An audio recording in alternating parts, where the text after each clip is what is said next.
बिस्मिल्लाहिर्रहमानिर्रहीम। अस्सलाम dear students, civil engineering training की जानिब से मैं फैज़ल शब्बीर आपको ड्रॉट में एक नए लेक्चर में खुशामदीद कहता हूँ। आगे जो हमारा लेक्चर होगा लेक्चर नंबर 6, जिसमें हमने डिस्कस करना है एंगल्स एंड इट्स टाइप्स के बारे में। यानी हमारे पास ज़ाविये हैं और इनकी अक़साम कौन कौन सी है, ये हमारा इंजीनियरिंग फील्ड में जो इस्तेमाल होते हैं, ये हमारे पास आज का लेक्चर है।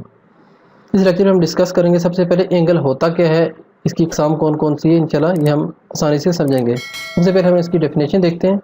When two straight lines are joining with each other on one point, this point junction is called angle। जब दो सीधी लाइनें एक दूसरे के साथ जुड़ती हैं, ऐसे जुड़ती हैं कि इनका एक पॉइंट पर ये दोनों एक दूसरे के साथ जुड़ती हैं, जब दूसरा पॉइंट ओपनली हो, दोनों एरिया ओपन हो।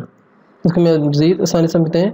जब दो सीधी लाइनें एक दूसरे के साथ एक मखसूस नुक्ते पर ऐसे आकर मिलती हैं कि इनका एक सिरा एक दूसरे के साथ जुड़ा हुआ जबकि दूसरे सिरे इलादा इलादा होते हैं, ऐसे जुड़ा हुआ वाला सिरा एंगल कहलाता है। मैं आप इसको एग्जांपल से समझाऊंगा ताकि आपको ये चीज़ें मज़ीद क्लियर हो। यहाँ पर आप देख सकते हैं हमारे पास एक लाइन है, ये हमारे पास बेस लाइन है। ओके, अब हमने इसके ऊपर एक और लाइन लगाई, ये हमारे पास परपेंडिकुलर है। हमारे पास एक बेस लाइन है, हमारे पास एक परपेंडिकुलर है।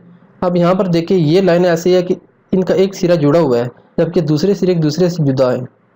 अब इस तरह ये जो हमारा पोर्शन है जंक्शन वाला, ये हमारा पोर्शन है, ये हमारा कहलाता है एंगल। ओके, अब ये एंगल अगर इधर हो तो एंगल का डिफरेंट यानी टाइप हो जाएगी, इस तरह की ये 90 डिग्री पर और होगा एंगल।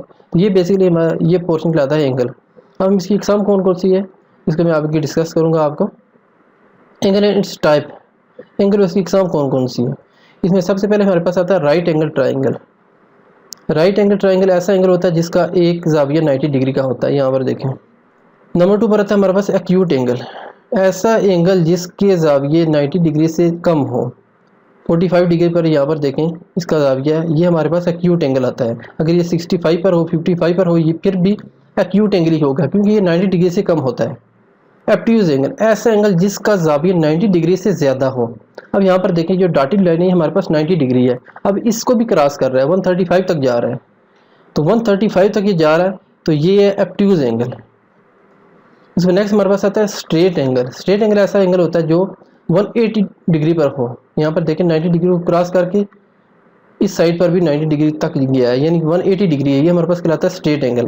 उसके बाद हमारे पास आता है रिफ्लेक्स एंगल। रिफ्लेक्स एंगल ऐसा एंगल होता है जो 180 डिग्री को भी क्रॉस करते हैं।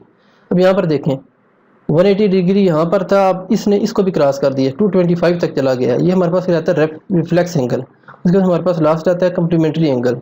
यहाँ पर देखें दो एंगल हैं 35 और 55, जब दो एंगलों का मजमूआ 90 डिग्री होता है तो ये हमारे पास कहलाता है कम्प्लीमेंट्री एंगल। ये कुछ बेसिक एंगल थे जो आपको जानना इंतहाई ज़रूरी है। यहाँ पर देख लें, दोबारा आपको रिपीट कर देता हूँ कि जब दो स्ट्रेट लाइन एक दूसरे के साथ जुड़ती हैं तो जो जंक्शन वाला पॉइंट हमारे पास होता है ये हमारा कहलाता है एंगल। अब इनकी एग्जाम कौन कौन सी है। राइट एंगल, ऐसा एंगल जो 90 डिग्री पर हो। एक्यूट एंगल जो 90 डिग्री से कम होता है वह एक्यूट एंगल कहलाता है। एब्ट्यूज एंगल, एब्ट्यूज एंगल ऐसा एंगल होता है जो 90 डिग्री से भी ज़्यादा होता है, 135 तक, इससे भी आगे जा सकता है। इसके बाद स्ट्रेट एंगल ऐसा एंगल होता है 180 डिग्री पर मुश्तमिल होता है। रिफ्लेक्स एंगल जो 180 डिग्री को भी क्रॉस कर दे और 225 तक चला जाए, ये हमारे पास कहलाता है रिफ्लेक्स एंगल। वो कम्प्लीमेंट्री एंगल ऐसा होता है जिसमें दो ज़ावियों दो एंगल का मजमूआ 90 डिग्री हो, ये हमारे पास कहलाता है कम्प्लीमेंट्री एंगल। यहाँ पर हमने सिर्फ वो एंगल डिस्कस किए जो हमारी आगे ड्राइंग में इस्तेमाल होंगे, हमने एक्स्ट्रा कोई चीज़ नहीं पढ़नी जो हमें बिला वजह कंफ्यूज करे। ओके, ये एंगल बिल्कुल बेसिक है, आपको ये जानना इंतहाई ज़रूरी है। उम्मीद है ये लेक्चर आपको पसंद आया होगा। इंशाल्लाह हमारा नेक्स्ट लेक्चर होगा ट्रायंगल के बारे में। ट्रायंगल क्या होता है, इनकी एग्जाम कौन कौन सी हैं, इंशाल्लाह हमारा नेक्स्ट लेक्चर होगा। क्योंकि ट्रायंगल की तरह हमारे पास प्लॉट होते हैं 3 कोनों वाले, तो 3 कोनों वाले यहाँ पर मुख्तलिफ शक्लें होंगी। इंशाल्लाह मैं डिस्कस करूँगा डिटेल से आपको, ताकि आपको ये चीज़ें फील्ड में आगे काम आए। नए स्टूडेंट से रिक्वेस्ट है प्लीज़ ये साथ साथ नोट्स बनाते जाएँ ताकि आपको ये फ्यूचर में काम आए। प्लीज़ वीडियो को भी लाइक कर दें और चैनल को भी सब्सक्राइब कर दें। जल्द मिलते हैं आपसे नई वीडियो में, तब तक के लिए अल्लाह हाफिज़।